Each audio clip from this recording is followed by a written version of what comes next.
year was 1874, and the train clattered across the Kansas prairie, carrying with it a girl who had never known freedom.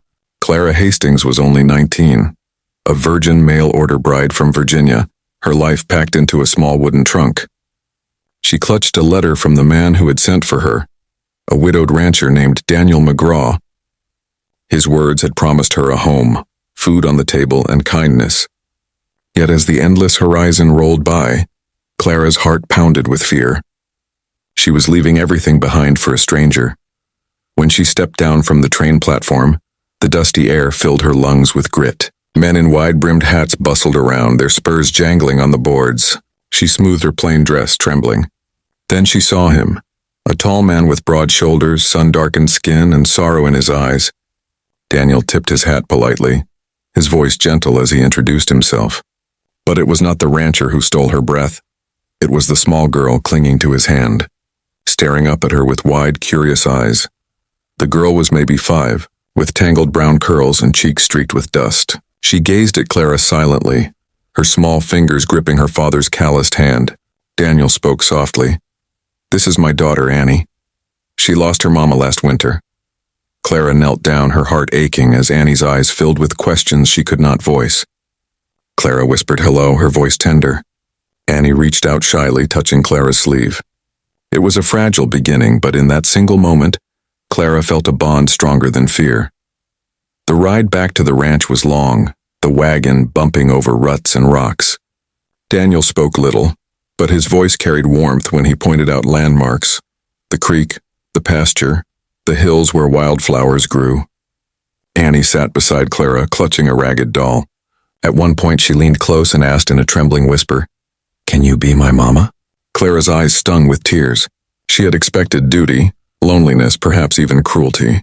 But she had not expected this, a child's desperate plea that pierced her heart. Life on the ranch was hard yet steady. Clara rose at dawn, helping with chores, learning to bake bread in the wood stove, and mending Annie's worn dresses. Daniel worked from sunrise to sunset, his strong back bent to the demands of the land. He never raised his voice, never forced his will, only treated Clara with a quiet respect she had not dared to hope for. Still, Clara carried her fear inside, unsure of her place in this house of strangers, unsure of whether she could truly belong. It was Annie who dissolved the distance. The child followed Clara everywhere, into the garden, to the barn, even to the creek where Clara washed clothes. At night, Annie begged for stories, and Clara, shyly at first, began to tell them. Tales of green Virginia hills, of cardinals singing at dawn, of lullabies her own mother once sang. Annie would curl against her, eyes fluttering shut, and each time Clara felt the walls around her heart soften. She was no longer only a bride bought by letter. She was something more. But the Wild West had its dangers. One evening, as the sun burned red against the horizon, riders appeared in the distance, drifters looking for trouble. Daniel stood tall at the gate, his rifle resting across his arm. Clara clutched Annie close, her heart hammering. The men jeered, asking for whiskey, for money, their eyes lingering too long on Clara. Daniel's voice was calm but firm, warning them to move on. For a tense moment, it seemed blood would spill on the dry earth. Then with curses, the men rode away. That night, Clara lay awake, realizing how fragile life was on the frontier. Yet she also realized something else. Daniel had stood not just as a protector of his land, but as a protector of her. She remembered Annie's small voice asking for a mama. She remembered the way Daniel had looked at her with quiet gratitude after the drifters left. Fear was still there, but beneath it grew something new, something steady. Clara was beginning to see not just strangers, but the beginnings of a family. Weeks turned to months. Clara learned to ride a horse, to milk the cow, to guide Annie's small hands through lessons with chalk and slate. Daniel repaired the roof while Clara planted a kitchen garden.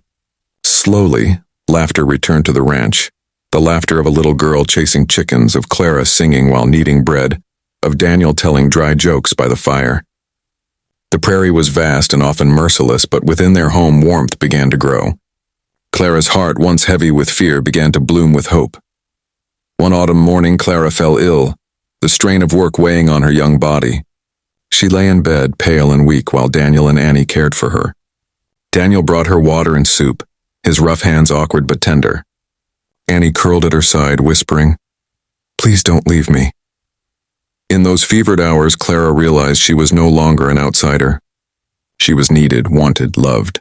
When her strength returned, she looked at Daniel differently, not only as the man who had written for her, but as her partner. The first snowfall blanketed the ranch in silence. Daniel brought in firewood while Clara and Annie strung cranberries to decorate the mantel. As the fire crackled, Daniel cleared his throat, his voice uncertain. "Clara, I know I asked you here for Annie's sake, but I'd like to ask for mine now. Will you stay? Not because of duty, but because you want to." Clara's eyes filled with tears. She reached for Annie's hand, then for Daniel's. Her voice trembled but was sure. "Yes, I want to stay." From then on, life was no longer survival, it was building. Together they mended fences, planted fields, and shared dreams by the firelight. Clara watched Annie grow stronger, her laughter ringing through the house. Daniel's shoulders seemed lighter, his grief easing as joy returned. Clara herself blossomed. No longer just a frightened girl, but a woman with purpose. She had faced the wilderness of both the land and her own heart, and she had found her place. In Daniel's steady hands and Annie's bright eyes, she had found home. But the West never stayed peaceful for long. One spring day, Annie wandered too close to the creek and slipped into the water. Clara's scream cut the air as she raced to the bank, plunging in after the child. The current dragged hard, but Clara clung to Annie, holding her above the rushing water until Daniel reached them. Together they pulled her ashore, coughing and crying. Daniel wrapped them both in his arms, his voice breaking as he whispered, "I can't lose either of you." In that moment, they were bound forever. Years passed and the ranch flourished. Annie grew into a bright young woman. Clara guided her with love, and Daniel stood beside them, the proud protector of the family he had almost lost. Clara often thought back to the train ride, to her fear and uncertainty. She had come as a terrified bride, but she had become something greater, a mother, a wife, a partner in the truest sense. The prairie was harsh, but it had given her a gift she never expected, a family forged in love and resilience. On a warm summer evening, the three of them stood on the porch watching the sun sink into the golden fields.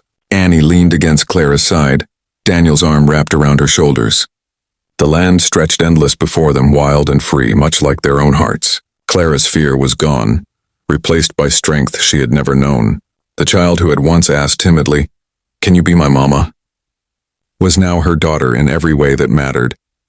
And Clara, once a stranger, was finally home.